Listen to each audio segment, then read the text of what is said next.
Maligayang Pasko ng pagkabuhay po, mga kapatid. Baka yung mga bata hindi na nila alam na ang tawag sa Resurrection Sunday ay Pasko ng pagkabuhay. Dahil ito'y konektado doon sa Pasko ng pagkapanganak na i-celebrate naman pag December. Dahil connected ang dalawang events na yan. At napakahalagang balikan ang makahalagang mga gunita at ganoon din naman ang mga aral nung siya ay bumangon muli sa kamatayan. Siya ay binuhay ng Ama sa langit. What better way to celebrate the resurrection of the Lord than to partake of the beauty, the power, and the healing ministry of His words and His story. Ang ating pag-aaral ngayong Resurrection Sunday, Pasko ng Pagkabuhay, pinamagatan nating From the Grave to Emmaus. Emmaus is a place about 12 to 15 kilometers from Jerusalem at napakahalaga na nangyaring event doon. Luke 24, 1-2. Maagang-maaga pa ng araw ng linggo, ang mga babae nagbalik sa libingan. Dala ang mga pabangong inihanda nila. Nang dumating sila doon, nakita nilang naigulong na ang batong nakatakip sa libingan. Familiar tayo dito sa twist na ito, sa plot na ito, na ang mga babae magdadala ng mga pabango para linisin ang katawan ni Jesus na bigla-bigla nilang inilibing dahil Sabat na, gabi na noong siya ay dinala sa libingan. At ngayon, bumalik sila sa first allowable time. Yun ay right after the Sabbath was lifted, Sunday morning. At nagtataka sila at nagtatanungan sino kaya ang tutulong sa ating magtanggal ng takip na bato dahil napakabigat nun nung nakatakip sa bunganga ng yungib na pinaglibingan kay Jesus. Pero nung dumating sila doon, wala na yung takip. Napakahalagang appreciate natin na kahit may pinoproblema silang may takip yung bunganga ng libingan at hindi nila kayang alisin yun, hindi yun sapat para mapigil sila na pumunta pa rin sa libingan. They took steps of faith. At meron tayong makakukuha agad na lesson dyan. Ngayon lalo na, hindi tayo laging sure kung ano mangyayari bukas, next week, kasi maraming mga variables. But let's take steps of faith. That everything will be alright. That everything will be over. That everything will have a new beginning. Katulad ni Jesus na ang alam nila ay nakalibing, may takip ang libingan, pero hindi sila napigil para gawin yung necessary steps na gusto nila at dapat nilang gawin. Sa buhay natin, just go and do your part. Let God clear the way. Meron tayong mga kuminsan na inaalala, paano kaya pagdating ko doon? Baka hindi ready yung kailangan ko. O kaya baka hindi ko masolve yung darating na problema next week. Basta gawin mo lang yung mga tamang steps ngayon. Gawin mo yung para next week na kaya mo, pero yung hindi, ipagpasa Diyos, leave it up to God, and just take steps of faith. Luke 24:3, ngunit nang pumasok sila, wala na ron ang bangkay ng Panginoong Yesus. Ano ang mararamdaman mo kung may dala ka mga pabango, binili mo pa naman, dilinisin mo yung katawan, tapos biglang bukas sa pala yung libingan at wala yung katawan? Many people will be disappointed. Baka iba sabi mo, sayang naman yung pabango. May binili pa naman tayo, may dala-dala tayong pabango, tapos hindi ba tutuloy, nasa na yung bangkay? But some disappointments and fears are good. In fact, some disappointments and fears are for the better. Imagine kung hindi sila na-disappoint. Yung pagpasok nila, nandun pa rin yung bangkay. Tapos sabi niya, okay, magsimula na tayo, linisin na natin, lagyan na natin ng mga pabango and spices. Tapos umuwi na uli sila. Hindi wala tayong pag-uusapan ngayon na Pasko ng Pagkabuhay. Wala tayong pag-uusapan na Resurrection Sunday. But this Resurrection Sunday, which we celebrate, began with a disappointment. Yung mga babae natakot, na-disappoint, nasan yung bangkay? Ang mabuti nga, na-disappoint sila at wala yung pinuntahan nila. Kasi kung nandun, yun na nga, di wala tayo ngayong Resurrection Sunday. Hindi lahat po ng disappointment, hindi lahat ng hinahanap natin na wala. Ibig sabihin, dapat na tayo agad na malungkot, dapat na tayo agad na makaramdam ng kabiguan. Learn to be positive, hopeful, faithful, punong-puno ng faith, when initially, you do not find what you expect.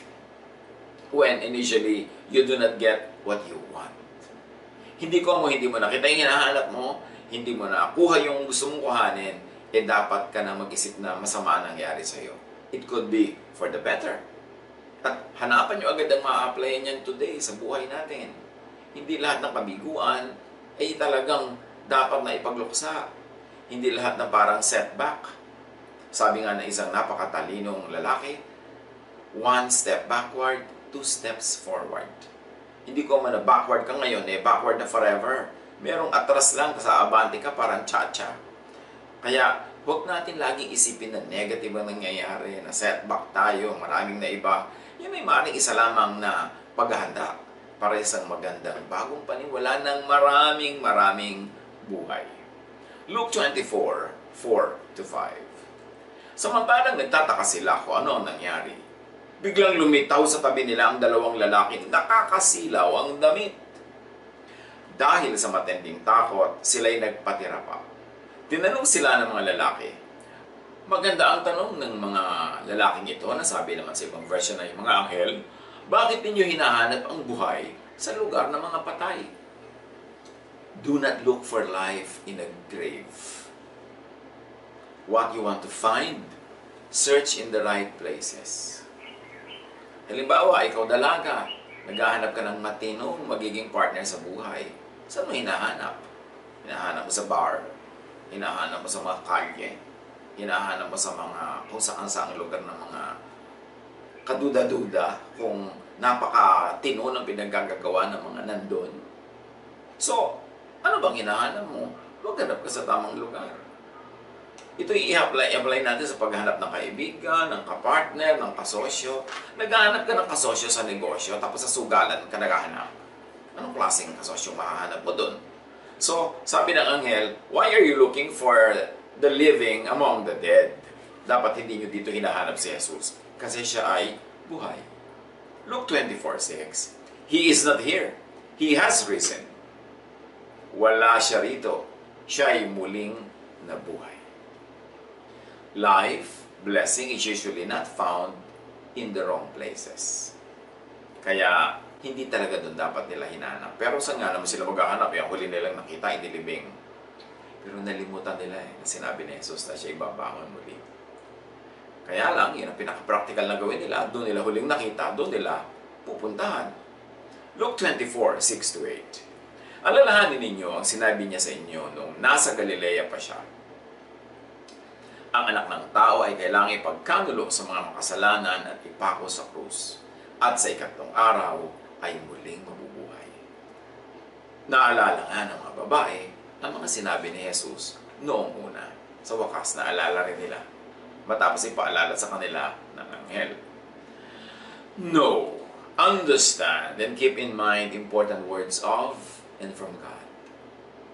Importante yan sa buhay natin. Make sure you correctly understand, interpret, and apply the words in the Bible. Marami kasi, ang tagal-tagal ng mananampalataya, ang tagal-tagal na nagbabasa ng Biblia, ang tagal-tagal na nag-church. Pero, balok-balok to pagkakaunawa sa mga verses, mali-mali ang application, kaya mali-mali tuloy ang bunga sa buhay nila. It's important to make sure that you really understand the Bible so you don't get needlessly confused, lost, and disadvantaged. Ang dami-daming victims ng standard hermeneutics. Yung bang pagkakaunawa mo na yun ang ibig sabihin ng verse na yun, na napulot mo lang yun sa nagturo sa'yo, na napulot lang nung nagturo sa'yo, sa nagturo sa kanya, na napulot din nung nagturo sa kanya, sa nagturo doon sa nagturo. Ang nangyari meron palang kaisa-isang pinagmulan lang yung faulty reading na yun, dumami na ng dumami ang nagkamali over time, generation to generation of learners. Kaya mahalaga, kino-question natin. Kahit ano pang pinag-aaralan natin, i-question natin yan. Kasi yung truth naman, hindi yan magagalit pag tinatanong. Lalo siyang titingkad, lalong gaganda, lalong magiging malinaw pagka sinusuri. Yun lamang kasinungalingan ng ayaw matanong.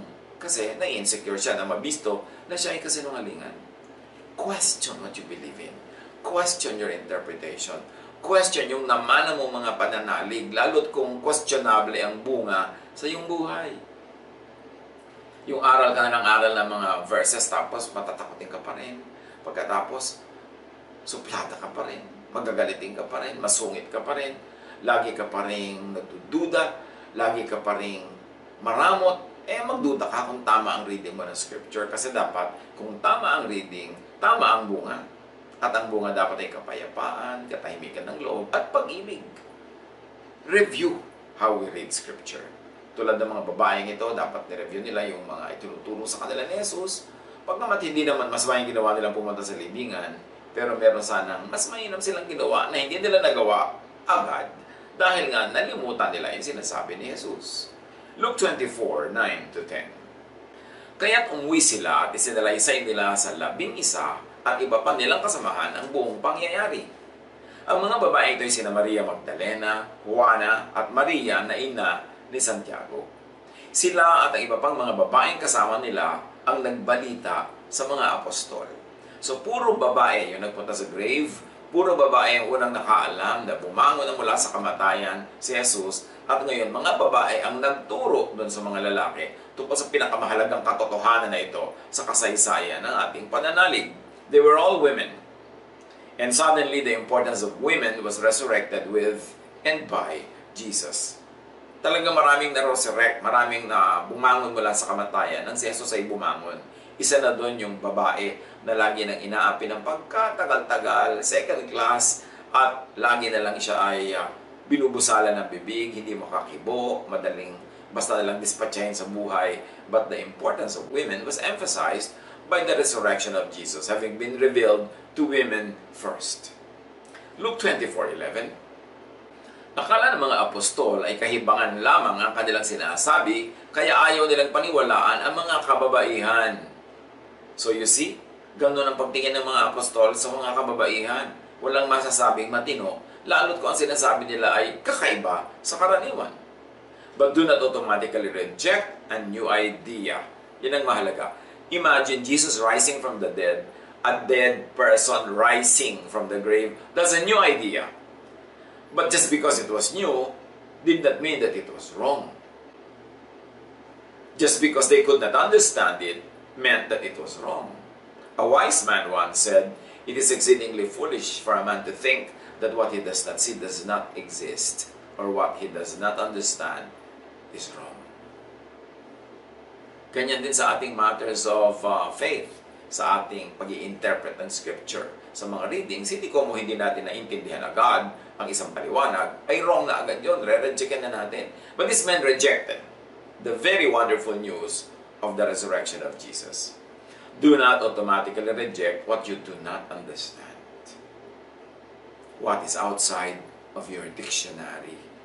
Kung wala yan sa vocabulary mo, expand your vocabulary. Kailangan dumami ang nauunawaan, hindi yung pilit mong pagkakasyain sa isang maliit, makitid na isip at mababaw na isip ang lahat ng dapat mong malaman. We must extend our tent curtains wide to accommodate more things. Kaya ang isip ay dapat laging hinahasa, tinuturuan, nililiwanagan, para ito ay lumaki at mas maraming magkasyang katotohanan doon. At huwag sexist, huwag condescending sa kababaihan. Kung walang kababaihan yung nagsalita, ayaw na nila agad maniwala. Luke 24:12. Ngunit tumayo si Pedro at patakbong nagpunta sa lipigan. Yumuko siya at pagtingin sa loob ay wala siyang nakita kundi ang mga telang lino na ipinambalot kay Jesus. Kaya't umuwi siyang nagtataka sa nangyari. So apparently yung bunganga ng kuweba ay hindi full length ng tao ang kanyang taas. So kailangan yumuko para pumasok. So bagamat yung bato ay natanggal na, si Pedro ay kinailangang yumuko at nakita niya sa loob, nandun yung mga linen cloth na ibinalot kay Jesus. Wala yung katawan na dating nakabalot doon pero naiwan yung linen cloth. At umuwi siya na nagtataka kung ano ang nangyari. Hindi niya maintindihan. So Peter listened to the message anyway, yung message nila Mary Magdalene, and so Exhibit A, the linen cloth. So it's okay to be shaken from comfort zones. Basta mag-wonder, mag-isip. Si Pedro was shaken from his comfort zone. Bumangon si Jesus sa kamatayan. Pumunta siya sa libingan. Wala ang katawan, naiwan yung tela. Ang naging ending sa kanya, at least nung episode na yon, nag-iisip siya. At pag ang tao ay nag-iisip, Ang laki naman ng posibilidad na may maisip siya. Kaya mahalaga, nag-iisip. Luke 24:13-14. Nang araw ding yon, sa kabilang banda, isang eksena ito na kakaiba naman, may dalawang alagad na naglalakad papuntang Emmaus. Isang nayong may 11 kilometro ang layo mula sa Jerusalem. Pinag-uusapan nila ang mga pangyayari. So bagong-bago yung balita. Pero itong dalawang ito, for whatever reason, they had to go to Emmaus, away from Jerusalem. At ang pinag-uusapan nila, ang topic nila, ay ang naganap sa Jerusalem, yung pagbangon ni Jesus. Or, ang nangyayaring pagbangon ni Jesus na pinag-uusap-usapan, pero hindi pa confirmed. So, 2 by 2, ito nagbabiyahe. So, mahalaga yung may companion. Tinrain sila ni Jesus na ganyan, lagi may companion.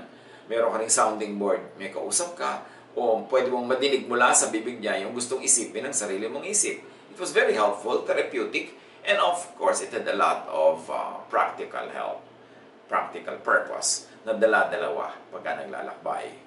Luke 24:15-16. Habang sila'y nag-uusap, lumapit si Jesus at nakisabay sa kanila. Ngunit siya hindi nila nakilala na para bang natatakpan ang kanilang mata.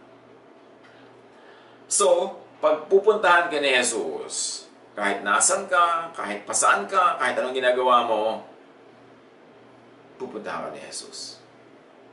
And spiritual visitations usually happen in the thick of one's chore, of one's activity. Spiritual reality is often invisible, unrecognizable. Kaya ang kailangan talaga ay pagpapaliwanagan o kaliwanagan. Dahil yung nakikita mo, yung pala may iba pang ibig sabihin yun. Yung binasa mong verse, meron palang napakalalim na magandang kahulugan, pero nilampasan mo lang, hindi mo nakita. Tulad nitong si Jesus, nakisabay siya doon sa mga naglalakad na galing Jerusalem to Emmaus, hindi naman siya nakikilala. Pwede mangyari yan sa atin in many, many ways. May message pero hindi mo makita, may katotohanan pero hindi mo makita. Dahil spiritual truths have to be revealed in a very, very personal way. Kailangang ipakita, ipaliwanag, ipagkaloob sa iyo ng Espiritu para mo makita ang mga spiritual na bagay. Luke 24:17. Tinanong sila ni Jesus, ano ba ang pinag-uusapan ninyo? It's really a question. A question is usually a better entry point than a statement or a declaration. Kaya pag pumapasok tayo sa mga usapan, meron tayong gustong ipasok, mas magandang patanong kaysa declare ka na agad na this is the truth, this is my truth. And it was a very, very open question. Ano ba ang pinag-uusapan ninyo? Sa pagpapatuloy, 17-19, tumigil silang nalulumbay at sinabi ng isa sa kanila na nagngangalang Cleopas, ikaw lamang yata ang dayuhan sa Jerusalem na hindi nakakaalam sa mga pangyayaring katatapos lamang maganap doon. Anong mga pangyayari? Tanong niya. So here is a question which is an answer to the question. Ibig sabihin, hahaba ang usapan na ito kasi pareho sila nagtatanungan, hindi sila nagdi-dismiss nung punto ng isa't isa. Luke 24:19. Sumagot sila, tungkol kay Jesus sa taga Nazaret, isang propetang makapangyarihan sa salita at gawa, maging sa harap ng Diyos at ng mga tao. So, propeta daw si Jesus, it's an under-comprehension of who Jesus was. At magtataka tayo, ito yung mga alagad na, close sa mga disciples. At apparently, kasama sa grupo ni Jesus ang mga ito.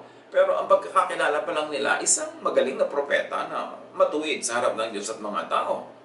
Luke 24:20-21, isinakdal siya ng aming mga punong pari at mga pinuno ng bayan upang mahatulang mamatay. At siya ipinako sa krus. Siya pa naman ang inaasahan naming magpapalaya sa Israel. Again, disappointment, frustration, hopelessness. Sabi nila, alam mo, napakahusay niyang propeta, pero pinatay nila. Inaasahan pa naman namin, siya ang magpapalaya sa Israel. Ang inaasahan kasi nila is a physical, political king. Hindi Kingdom of God, kundi Kingdom of Israel ang kanilang gustong buuin, at yun din ang pag-aakala ng mga ito tungkol kay Jesus. So na-disappoint sila dahil hindi matutuloy yung pagtatayo ng Kingdom of Israel na malaya mula sa Roma, malaya mula sa, siguro sa kanilang sariling elite, kung kani-kanino man na nagpapahirap sa buhay nila. Paano kaya kung natupad yun? Na si Jesus ay biglang nag-lead ng revolution, nag-declare ng republika o nag-declare na isang kingdom at naging hari siya sa Jerusalem. Pag-uusapan ba natin ngayon ang Pasko ng Pagkabuhay? Magiging isa lang siya sa mga haring dumating at dumaan at nalimot. Again, this is a disappointment. The women were disappointed na wala yung body. Ngayon naman, na-disappoint sila dahil nawala si Jesus bilang political king na inaasahan nila. So, do not be sad for every disappointment. Sometimes, a point of disappointment is a turning point to your appointment with your destiny. Yung nabigo ka, hindi ibig sabihin nun nabigo ka lang. Maaaring lumiko ang daan dahil may pupuntahan kang mas mabuti at mas maganda, higit pa sa inaasahan mo. Na dahil nangyari na yon, nagpasalamat ka tuloy na hindi natuloy yung gusto mo dahil may mas mabuting napunta sa iyo. Ganyan din yung kumisan mga nakatakdang ikasal, merong inaasahang mapapangasawa na nila, hindi natuloy. Nadi-disappoint sila agad, parang nawala na ng pag-asa, nawala na ng future. But it could only be a turning point. Because a disappointment point could be the point of your resurrection. It could be the point of your recovery. It could be a jumping board towards something greater and higher.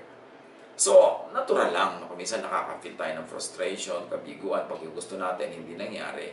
Pero dapat sandali lang yun, huwag magtagal sa ganung feeling. Get out of that mode, move on, because God is our hope. At sabi ng God Diyos, I know the plans I have for you. Plans not to harm you. Plans to give you hope in the future. So, natural lang at normal na kumisan ma-frustrate pagka yung gusto natin hindi nangyari. Pag may nangyayaring ayaw natin. Pero, hope and believe in God that it will be for the better because the future is in the hands of God. It could only be better. Luke 24:21. Pag sa pagpapatuloy ng dalawang nagkukwento tungkol kay Jesus. Hindi lamang yan. Ikatlong araw na ngayon mula nang mangyari ito. Parang sa pagdidiin nila ng 3 araw na siyang nailibing, parang point of no return na ang inabot ng lahat. Luke 24:22-23. Nabigla kami sa ibinalita ng ilan sa mga babaeng kasamahan namin. Maagang-maaga raw sila nagpunta sa libingan at hindi nila natagpuan ang kanyang bangkay. Mabuti nga. Paano ko natagpuan nila as expected? Di again, wala tayong pag-uusapan ngayon na Pasko ng Pagkabuhay. Wala tayo ngayon sa topic na ito. When what you expect does not happen, pray for and be open for a better kapalit. Bakit? Kasi may Diyos tayo. So, laging meron tayong hope at hindi yan papakonsuelo lang. Kasi may Diyos, lagi mong i-expect yan, better, better, better. Ba't naman gagawin ng Diyos na worse, worse, worse? Napakaganda ng plano niya para sa atin. Luke 24:23-24. Nagbalik sila at ang sabi, nakakita raw sila ng isang pangitain, mga anghel na nagsabing si Jesus ay buhay. Pumunta rin sa libingan ng ilang mga kasama namin at ganoon nga ang natagpuan nila. Ngunit hindi nila nakita si Jesus. So hindi nagpakita doon sa mga lalaki. Luke 24:25-27. Sinabi sa kanila ni Jesus, kay hahangal ninyo, kay kukupad ninyong maniwala sa lahat ng sinasabi ng mga propeta. O ayan tuloy, napagsabihan na sila. Kasi ang kulit nila, hindi sila makaintindi. Mga disciples to ha. Hindi mga karaniwang tao lang na nakikinig-kinig. Sila yung kasakasama, kabukabuntot kahit saan.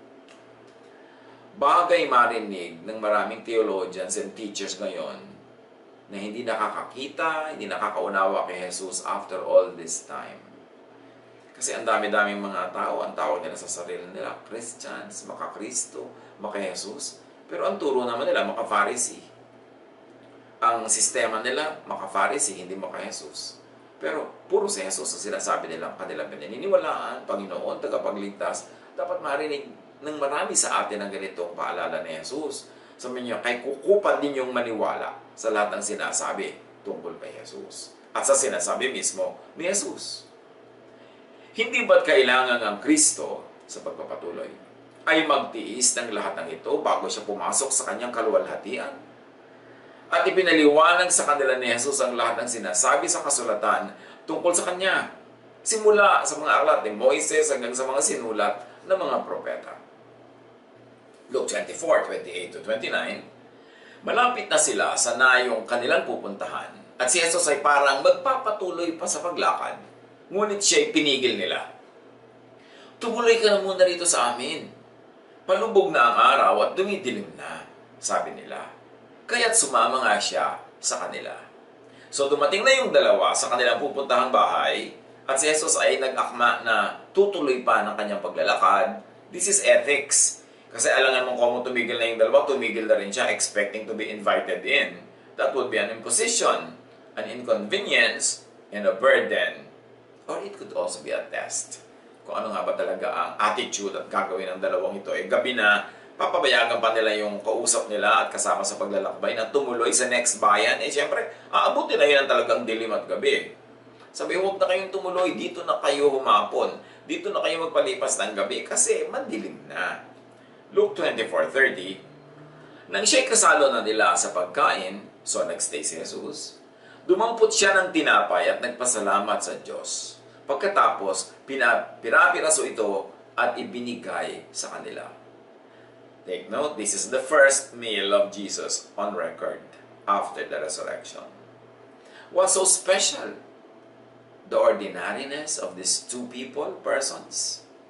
Kasi, hindi naman sila yung mga special disciples. Wala naman sila doon sa 11. Isa lang nga ang binigyan ng pangalan. So siguro, babae yung kasama. Maaaring mag-asawa itong dalawang ito. Kaya yung lalaki lang ang tinawag ng pangalan, which is the tradition in biblical writing. Hindi naman sila ganun ka-special. Pero, si Jesus, sila ang unang sinamahan sa pagdulog sa hapunan. At si Jesus pa yung nagpira-piraso ng tinapay. Si Jesus talaga democratized heaven. Ginawa niyang special, yung mga hindi naman talaga laging special sa tingin ng iba. At ito'y kita-kita natin sa kung kanino siya unang nakipagkwentuhan ng mahaba, matagal, at ngayon dudulog pa sa pagkainan. Luke 24:31, pagkapira-piraso ni Jesus ng tinapay, noon nabuksan ang kanilang mga mata at nakilala nila si Jesus. Subalit siya'y biglang nawala sa kanilang paningin.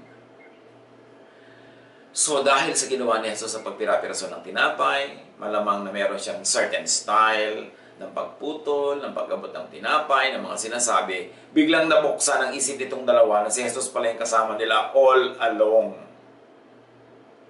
Nangyari rin yung ganitong nawawala bigla doon kay Philip nung binautismohan niya yung Ethiopian official. This motif happened at least twice. So nawala bigla ang Panginoong Jesus. Nabuksan ang mata.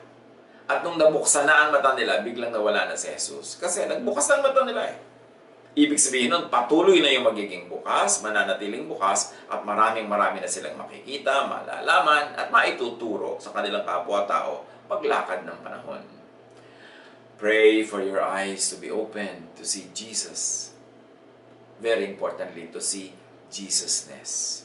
Apart from Moses-ness, from Pharisee-ness, from all kinds of ness dyan, kailangan bukas ang mata natin, kitang-kita natin si Kristo ay bukod.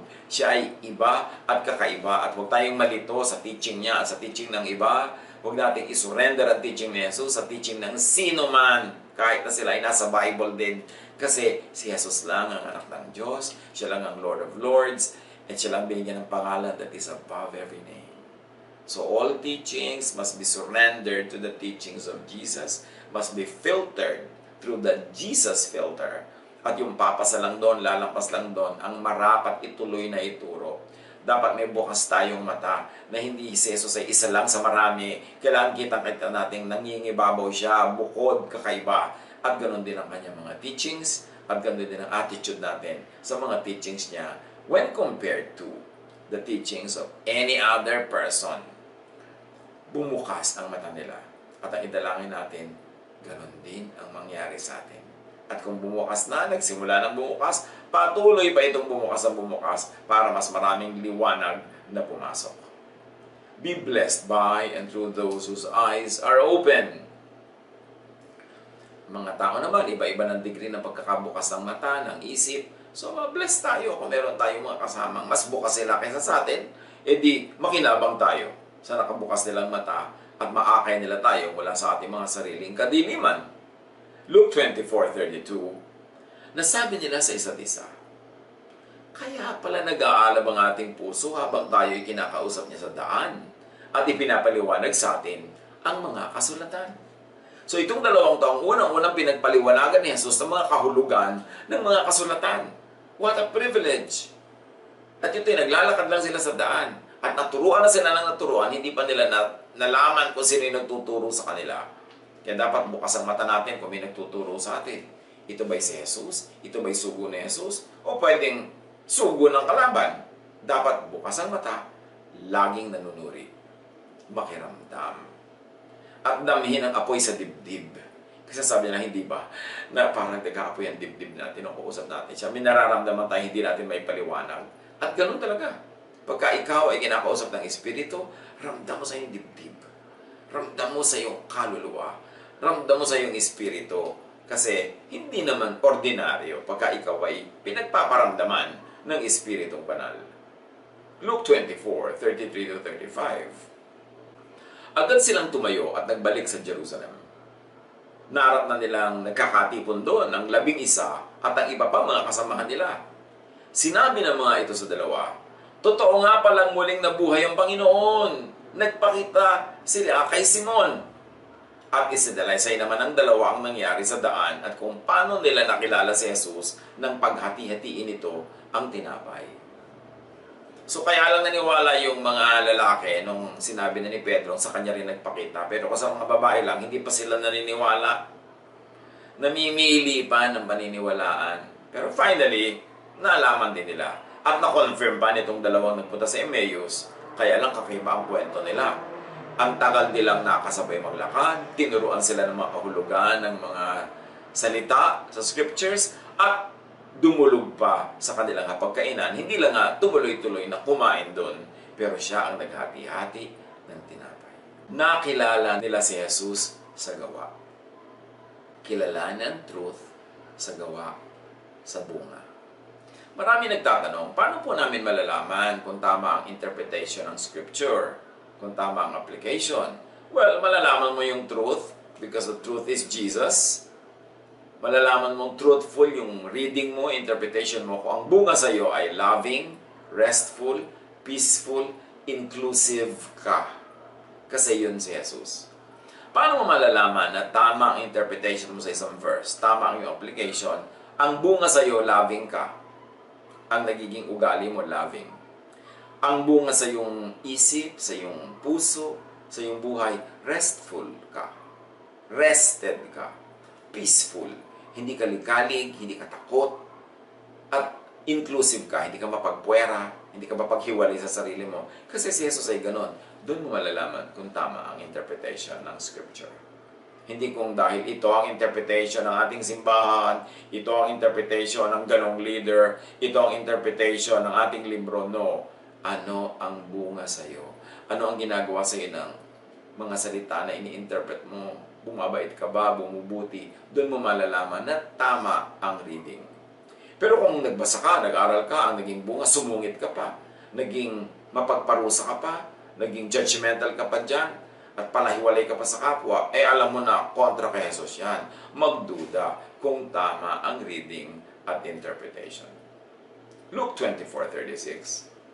Habang pinag-uusapan nila ito, tumayo si Jesus sa kalagitnaan nila at nagsabi, sumainyo ang kapayapaan. So nakita nyo, Jesus na Jesus talaga. Hindi mo pwede mapagkamala na iba kasi kapayapaan agad ang greeting niya. Di ba't yan ang talagang gusto niya ibigay sa tao, kapayapaan? Sinasabi niya, my peace I give to you. I do not give as the world as the world gives you. So, do not be troubled, do not be afraid. Pero pag ang dumadating sa iyo nananakot, ang dumadating sa iyo nagpapanerbyos, ang dumadating sa iyo nag-i-stress, magduda ka kung galing kay Jesus yun. Kasi pagdating dito na Jesus, ang first niya sinabi, kapayapaan ang sumayin niyo. Dapat ang dating sa atin ng isang teaching, ang dating natin ng isang balita ay nakakapagbigay ng kapayapaan, hindi kaligaligan. Kaya mga kapatid, tayo na nagsasabing mga anak ng Diyos, mga followers ni Jesus, ang ibigay din natin na greeting sa iba, balita, ay yung kapayapaan, yung nagpapapayapa ng loob, hindi yung nagpapagulo ng loob, nagpapatakot. Wala nang ginawa yung mga tao ngayon, lalo sa ganitong panahon, magtakutan ng magtakutan. Nagko-contest, mag-una-unahan, mag-post ng mga nakakatakot at nakakagulong mga bali-balita, news at fake news. Nagsulputan na naman ng isang katerbang mga propeta na ang ministry naman ay manakot. So alam mo agad, hindi yun kay Jesus. Kasi si Jesus ang gusto niya magbigay ng kapayapaan. So sabi niya, kapayapaan ang sumayin niyo. Luke 24:37. Natigilan sila at natakot sapagkat ang akala nila'y nakakita sila ng multo. Eto na naman, kapayapaan na nga ang opening ni Jesus, takot pa rin ang sagot nila. Bakit ang dami-daming mga followers ni Jesus ang hilig matakot at manakot?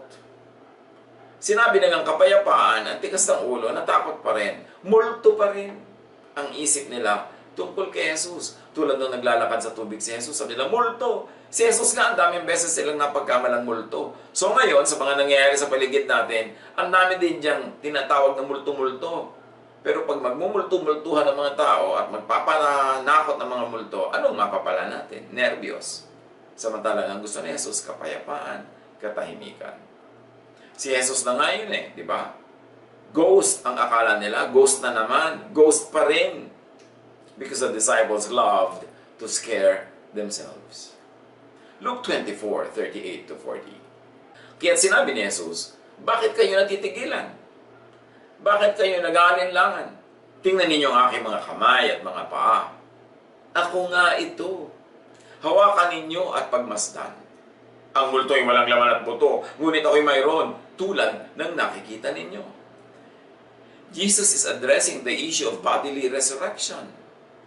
Talagang pinatutunayan niya na siya ay laman, buto, buhay, hindi isang pangitain, hindi isang hangin, hindi isang multo. Luke 24:41-43. Parang hindi pa rin sila makapaniwala sa laki ng galak at pagkamangha, kaya tinanong sila ni Jesus, may pagkain ba kayo riyan? Kaya't binigyan nila ng isang hiwa ng islang inihaw, kinuha niya ito at kinain sa harap nila. So para na lang maniwala sila na meron siyang sikmura, meron siyang tiyan, meron siyang digestive system, humingi siya ng pagkain. Ito ang pangalawang instance na may kainan na magaganap. At naniwala na sila pagkatapos nun. Luke 24:44-45. Pagkatapos ay sinabi niya sa kanila, ito ang tinutukoy ko nang sabihin ko sa inyo nung kasama pa ninyo ako. Dapat matupad ang lahat ng nasusulat tungkol sa akin, sa kautusan ni Moises, sa aklat ng mga propeta, at sa aklat ng mga awit. Binuksan niya ang kanilang pag-iisip upang maunawaan nila ang mga kasulatan. So once more, here is an extraordinary miracle done by Jesus. Binuksan niya ang isip ng kanyang mga disciples para makaunawa ng kasulatan. Hindi ibig sabihin na ginawa niyang perfect and infallible and inerrant ang mga disciples. Binuksan niya yung isip para maging capable of knowing more and believing more. And it takes Jesus opening a mind for it to see. Hindi pwedeng human effort lang yan. Hindi pwedeng knowledge lang yan. Bagamat handy ang knowledge, you're more equipped to understand when you're knowledgeable, but knowledge by itself will never be enough. You need the work of Jesus to open your eyes to see. Luke 24:46-47. Sinabi niya sa kanila, ganito ang nasusulat, kinakailangan magdusa at mamatay ang Kristo at pagkatapos siya'y muling mabubuhay sa ikatlong araw. Sa kanyang pangalan, ang pagsisisi at kapatawaran ng mga kasalanan ay dapat ipangaral sa lahat ng mga bansa magmula sa Jerusalem. Luke 24:48-49. Kayo ang mga saksi sa mga bagay na ito. Tandaan ninyo, isusugo sa inyo ang ipinangako ng aking Ama. Kaya't huwag kayong aalis sa Jerusalem hanggat hindi ko kayo napagkakalooban ng kapangyarihan mula sa langit. And of course, ibig niya sabihin, wait till the Feast of Pentecost. Because that's when the Holy Spirit would come. Yung pangako ni Jesus na, I will never leave you, I shall be with you, I will send the Comforter, the Holy Spirit. Then the Holy Spirit was sent. Sabi niya, huwag kayong aalis dito sa Jerusalem. Antayin niyo dito ang pagbaba ng Espiritu. Para bang sinasabi ng matatanda, kung saan nadapa, doon bumangon. Doon nadapa si Jesus di Jerusalem sa pagdala niya ng krus. Doon siya pinatay. So kailangan doon ibangon ang puri ng Panginoon at doon makita ng lahat na totoo ang pangako ni Jesus at siya ay nagsubo ng kanyang kapalit, ang Espiritong Banal, at dumating yun sa kanila nung day of Pentecost sa Jerusalem. Pista, nandun lahat ang mga Hudyo from all over the world. So in one instant, the message of salvation, the message of the gospel, was brought to all the four corners of the world. Pag uwi ng mga Hudyo na yon, dala-dala nila ang balita tungkol kay Jesus. Luke 24:50-53. Pagkatapos ng mga ito, sila isinama ni Jesus sa labas ng lungsod. Pagdating sa Bethania, ay tinaas niya ang kanyang mga kamay at sila'y binasbasan. Habang binabasbasan niya sila, siya'y umalis at dinala paakyat sa langit. Ang sarap naman ng departure scene na ito ni Jesus, binebless niya yung mga disciples. Siya'y sinamba nila at pagkatapos ay bumalik sila sa Jerusalem na punong-puno ng kagalakan. Palagi silang nasa templo at do'y nagpupuri sa Diyos. At of course, lagi rin silang nasa sambahay. Doon nga sila lumago sa mga bahay-bahay nila na fellowship, pag-aaral ng mga salita na naiwan ni Jesus sa mga disciples at pagsasama-sama nila sa pagkain at pagtutulungan nila sa isa't isa. Sa tinagal-tagal nilang kilala si Jesus, hindi pa rin pala talaga kilala. I-apply natin yan ngayon. Sa tinatagal-tagal na Bible study, nag-church, nakikinig o nangangaral pa nga, ang dami pa nating dapat malaman tungkol kay Jesus. Idalangin nating buksan niya ang ating mata para makita ang dapat makita. Hindi yung daan lang ng daan sa mga letra at mga paragraph sa Bible, pero nami-miss yung point. Akala ng maraming Christian, kilala nila si Jesus. Totoo ba yun? Akala nila sinusunod na nila si Jesus. Totoo ba yun? Baka Pharisees ang sinusunod. At ang akala, may faith na sila. Really? Ang daling madaya, ang daling malito, ang daling matakot, ang daling magtakutan. At madalas, hindi naman si Jesus ang sinusundan, kundi Pharisee. Madalas, hindi naman love, peace, and rest ang mensahe, kundi gulo, kundi hatred, judgmentalism. So, idalangin natin mga kapatid. Buksan ni Jesus ang mata at isip at puso for more and more Jesusness. Si Jesus ang panukat ng lahat. Lahat sa Kanya susukatin at sasalain. Ang dalangin natin, lalo natin siyang makilala. Lalo natin siyang makita. Especially sa panahon na ito, na dapat natin talagang makita at makilala si Jesus. Na kailangan natin makita yung liwanag, hindi yung dilim. Makita natin yung pag-asa, hindi yung takot. At makita natin that God is in control, the Father is in heaven, seated on His throne, and He is in control of heaven and of earth and all His creation. Makita natin yan dahil yan ang pinapakita sa atin ng Panginoong Jesus. Maligayang Pasko ng pagkabuhay.